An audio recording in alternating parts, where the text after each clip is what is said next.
অধিকার মধ্য দিয়ে আমার স্বাধীনতার সুফল এই দেশের মানুষ পাইতো। সেখানে পরিবারতন্ত্র, দলীয় দলবাজি কোনোটাই থাকতো না।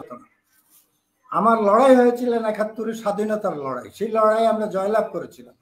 সেই স্বাধীনতার কে নিয়ে যারাই প্রশ্ন তুলবেন তাদের সাথে কোনো আপোষ করা যাবে না। এই প্রধানমন্ত্রী হবেন, তিনি সংসদ নেতা হতে পারবেন না, তাহলে সংসদ পরিচালনা করবেন কে? আর যিনি প্রধানমন্ত্রী হবেন তিনি রাষ্ট্রপতি হতে পারবেন না পরবর্তী পর্যায়ে। তো আমি যে কথাটা বলতে চাই, আমি শুরু থেকেই বলছি যে রাজনৈতিক নেতৃত্বর ব্যর্থতার মধ্যে দিয়ে আমার ৭৫-এর ২৫শে জানুয়ারি যে একদলীয় শাসন ব্যবস্থা, তার পরবর্তী পর্যায়ে ইতিহাসের বাঁকে বাঁকে বিভিন্ন পর্যায়ে বিভিন্ন ঘটনা প্রবাহ ঘটেছে। কিন্তু এইখানে পরিবারতন্ত্র নিয়ে যে কথাটা আসছে, পরিবারতন্ত্র শুধু বাংলাদেশে নয়, এই উপমহাদেশে আপনি পাকিস্তান, ভারত, শ্রীলঙ্কা, ইভেন নেপাল, পারিবারিকভাবে রাজনীতিতে তারা এসেছেন তাদের যোগ্যতার ইয়েতে নিয়ে। আজকে ধরেন আওয়ামী লীগ তো নাই মানে ইতিহাসের এটা নজিরবিহীন ঘটনা। সরকার প্রধান থেকে শুরু করে সবাই পালিয়ে যাওয়া। এর আগে স্বৈরাচার বিরোধী আন্দোলন হয়েছে, সরকারের পতন হয়েছে, কিন্তু ইতিহাসের বিরলতম ঘটনা যে সরকার প্রধান থেকে আরম্ভ করে মন্ত্রী পরিষদ, সংসদ সদস্য এবং জাতীয় মসজিদের ইমাম সহ সবাই পালিয়ে গেছেন। তো পালাতে হলো কেন? আমাদের বাংলাদেশের কি একটা দুর্ভাগ্য নয় যে ৫৪ বছর বয়সে, মানে ৫৪ বছর স্বাধীনতার বয়সে এসেও আমরা কাদা ছোড়াছুড়ি করছি, শান্তিপূর্ণভাবে নির্বাচন না, গণতন্ত্র নিয়ে কাদা ছোড়াছুড়ি হচ্ছে।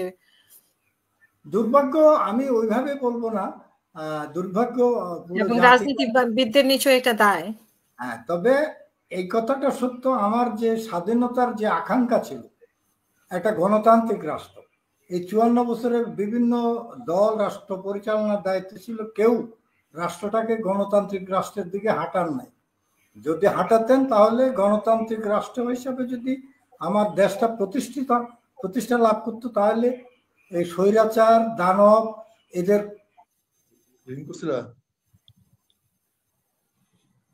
অধিকার মধ্য দিয়ে আমার স্বাধীনতার সুফল এই দেশের মানুষ পাইতো। সেখানে পরিবারতন্ত্র, দলীয় দলবাজি কোনোটাই থাকতো না। জবাবদিহিতা না থাকার কারণে এই অপশাসনের প্রতিষ্ঠা লাভ করেছে।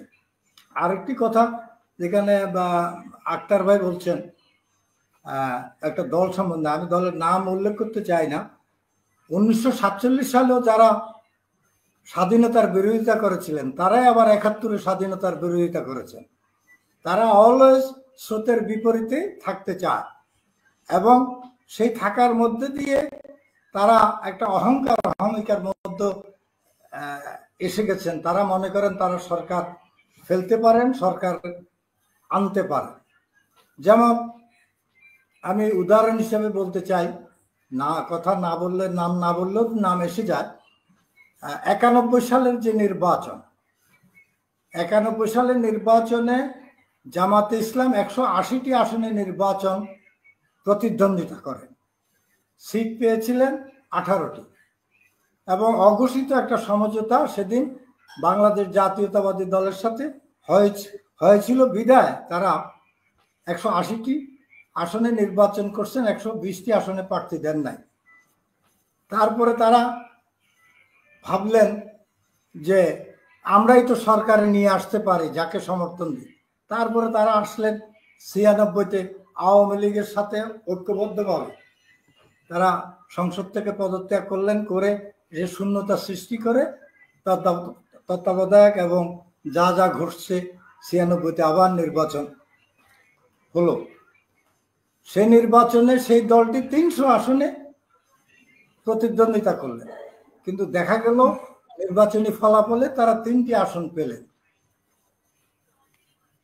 তাদের কারণে সেই দানবীয় শাসনের উত্থান হয়। তাদের ভুলের রাজনীতির কারণে আমার দেশ বারবার পিছিয়ে গেছে।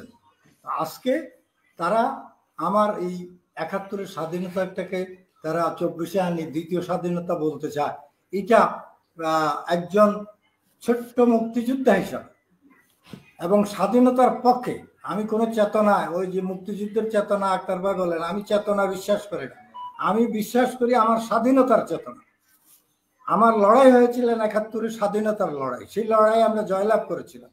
সেই স্বাধীনতার কে নিয়ে যারাই প্রশ্ন তুলবেন তাদের সাথে কোনো আপোষ করা যাবে না। অতীতে যারা আপোষ করেছেন তার মাসুল তাদেরকে দিতে হয়েছে।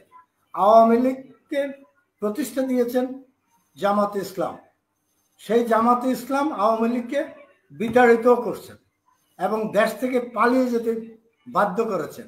তো সেই জন্য ওই যে আক্তার ভাই বলছিলেন কালসাপ, আমি কালসাপ বলতে চাই না। তারা বন্ধু হিসাবে থেকে পিছনে ছুরি আঘাত করতে চায়। তাদেরকে নিয়ে আগামী দিনের যে বাংলাদেশ, আমার কাঙ্ক্ষিত বাংলাদেশ প্রতিষ্ঠা করা সম্ভব হবে না। আসুন আজকে যারা স্বাধীনতার চেতনায় বিশ্বাসী, আমি বিশেষ করে আক্তার ভাইকে বলবো, আর কলিমুল্লাহ ভাই তো আসেনি, বলবো আসুন স্বাধীনতার চেতনায় আমরা ঐক্যবদ্ধ হয়ে এই অপশক্তির বিরুদ্ধে আমরা রুখে দাঁড়াই এবং এবং সেখানে দলতন্ত্র, দলীয় সরকার এবং পারিবারিক তন্ত্র বাদ দিয়ে আমরা একটা গণতান্ত্রিক রাষ্ট্র প্রতিষ্ঠা করতে চাই, জবাবদিহিমূলক বাংলাদেশ প্রতিষ্ঠা করতে চাই। আমি প্রথমে বলছি সুস্থ দ্বারা রাজনীতিটা ফিরিয়ে আনতে হবে এবং একটা প্রতিহিংসা মুক্ত একটা বাংলাদেশ প্রতিষ্ঠা করতে হবে। যারা প্রতিহিংসা নিয়ে চলছে এদেরকে দিয়ে আর যাই হোক এটা আমার কাঙ্ক্ষিত বাংলাদেশ প্রতিষ্ঠা করা সম্ভব হবে না। তবে আমি জোরালোভাবে এই কথাটা বলতে চাই যে যারা দ্বিতীয় স্বাধীনতার কথা বলে তারা আমার স্বাধীনতার সার্বভৌমত্বের বিরোধী শক্তি হিসেবে তাদেরকে চিহ্নিত করতে হবে। আমার ৭১-কে বাদ দিয়ে, আমার স্বাধীনতার লড়াইকে বাদ দিয়ে কেউ যদি দ্বিতীয় স্বাধীনতা প্রতিষ্ঠা করতে চায় এটা হবে আত্মঘাতী। সে আত্মঘাতী হাত থেকে আমরা জাতিকে রক্ষা করব। আজকে আমার পরিণত বয়সে এসেও আমি আত্মবিশ্বাসী হতে চাই, আমি বিশ্বাস করতে চাই আমার যে কাঙ্ক্ষিত স্বাধীনতা, স্বাধীন রাষ্ট্রটা আমরা প্রতিষ্ঠা করে যেতে পারবো, আমরা বিশ্বাস করতে চাই। সেই জন্য আমি সব শক্তিকে আজকে যারা ছাত্ররা যারা বলতেছে যে কথাগুলা, এই কথাগুলা আমি বলবো যে তাদের ম্যাচুরিটির অভাব, পরিপক্কতার অভাব আছে বিধায় তারা বিভিন্ন সময় বিভিন্ন বক্তব্য নিয়ে আসে, অশুভ শক্তির ইয়েকে লালন করতে চায়, তাদেরকে দিয়ে এই বক্তব্য নিয়ে আসতে চায়। আজকের যারা আন্দোলনের পর্যায়ে আছেন তাদেরকে আমি বলবো আসুন আগামী প্রজন্মের জন্য, আমাদের সন্তানদের জন্য একটা সুস্থ ধারা রাজনীতি দিয়ে প্রতিহিংসা মুক্ত একটা বাংলাদেশ প্রতিষ্ঠা করে আমরা গণতান্ত্রিক রাষ্ট্র বানিয়ে দিয়ে যেতে চাই। পরিশেষে আমি যে কথাটা বলতে চাই যে সংস্কারের নামে যে প্রস্তাবগুলো এসেছে ৪০০ আসন, তো ৪০০ আসন যদি আপনাকে করতে হয় তাহলে এখন তো আছে বাংলাদেশে ৩০০ আসন, তাহলে ৪০০ আসনের সীমানা নির্ধারণ করতে হবে। সীমানা নির্ধারণ করতে একটা সময় লাগবে, নতুন ভোটার, এইসব মিলিয়ে তারপরে আবার নিয়ে আসছে কিছু বক্তব্য সংস্কারে। যিনি প্রধানমন্ত্রী হবেন তিনি সংসদ নেতা হতে পারবেন না, তাহলে সংসদ পরিচালনা করবেন কে? আর যিনি প্রধানমন্ত্রী হবেন তিনি রাষ্ট্রপতি হতে পারবেন না পরবর্তী পর্যায়ে। আবার যেটা আছেন যে রাষ্ট্রপতি হতে হবে অরাজনৈতিক ব্যক্তিত্ব। ধরে নিলাম আমি আক্তার ভাইয়ের দল সংখ্যাগরিষ্ঠতা অর্জন করল, তো রাষ্ট্রপতি নির্বাচন করবে কে? সংসদ সদস্যরা। তা যদি হয় তাহলে আক্তার ভাইদের দল বা আমাদের দল সংখ্যাগরিষ্ঠ আসন পালে তাহলে আমার দল কেন রাজনৈতিক ব্যক্তিকে রাষ্ট্রপতি হিসেবে মনোনয়ন দেবে এবং নির্বাচিত করবেন? আর যিনি রাষ্ট্রপতি হবেন এটা তো স্বাভাবিক প্রক্রিয়ায় আছে, তিনি দল থেকে দলের কোনো পদ পদবি থাকলে তা থেকে আগে পদত্যাগ করবেন, তাহলে তো তিনি অরাজনৈতিক ব্যক্তি হয়ে যান, দলের ঊর্ধ্বে উঠে যান। কিন্তু এখানে শর্ত দেওয়া হয়েছে তিনি তার কোনো অতীত এবং বর্তমান কোনো রাজনৈতিক পরিচয় থাকতে পারবে না। তো রাষ্ট্র পরিচালনাটা কে করবে? তাহলে এই আমরা সেই আলোচনা অবশ্যই, হ্যাঁ, এটা নিয়ে আমরা বিস্তারিত আলোচনা করব পরে। রাষ্ট্র পরিচালনা মানে আমি বলবো নির্বাচনটা আসলে হয় কি পরিমাণে মানে হবে কিনা সেটাই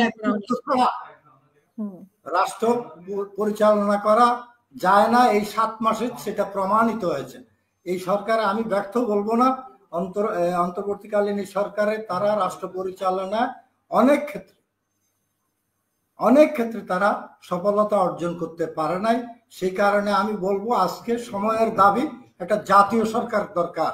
সেই জাতীয় সরকার রাজনৈতিক ব্যক্তিত্ব, অরাজনৈতিক ব্যক্তিত্ব এবং অবসরপ্রাপ্ত সামরিক ব্যক্তিত্ব এবং অবসরপ্রাপ্ত সরকারি কর্মচারী কর্মকর্তাদের সমন্বয়ে একটি মন্ত্রী পরিষদ করা অত্যন্ত জরুরি। এবং আমি মনে করি আজকের সময়ের দাবি এসেছেন একটা জাতীয় সরকার গঠন করে রাষ্ট্রটাকে যে সংকটের দিকে নিয়ে গেছে সেই সংকট থেকে উত্তরণ করা দরকার। আর একটি কথা বলে আমি পরিশেষে শেষ করতে চাই যে ইউনূস সাহেব নাকি ভারত যেতে চেয়েছিলেন। একটা সরকার, ভারত আমাদের প্রতিবেশী রাষ্ট্র, আমার এই রাষ্ট্রে যিনি কালকে যদি কলিমুল্লাহ ভাই যদি রাষ্ট্রীয় ক্ষমতায় যান বা আক্তার ভাই যদি রাষ্ট্রীয় ক্ষমতায় যান, তাহলে প্রতিবেশীর সাথে তো একটা সৎ সম্পর্ক, বন্ধুত্ব সম্পূর্ণ সম্পর্ক গড়ে তুলে রাষ্ট্র পরিচালনা করতে হবে। সেখানে যাওয়া তো খুব অন্যায়ের কিছু নয়। তো যদি ভারত যদি সেটাকে উপেক্ষা করে, এখানে আধিপত্য বিস্তার করতে চায়, তাহলে আমি মনে করব ভারত ভুল পথে হাঁটছেন।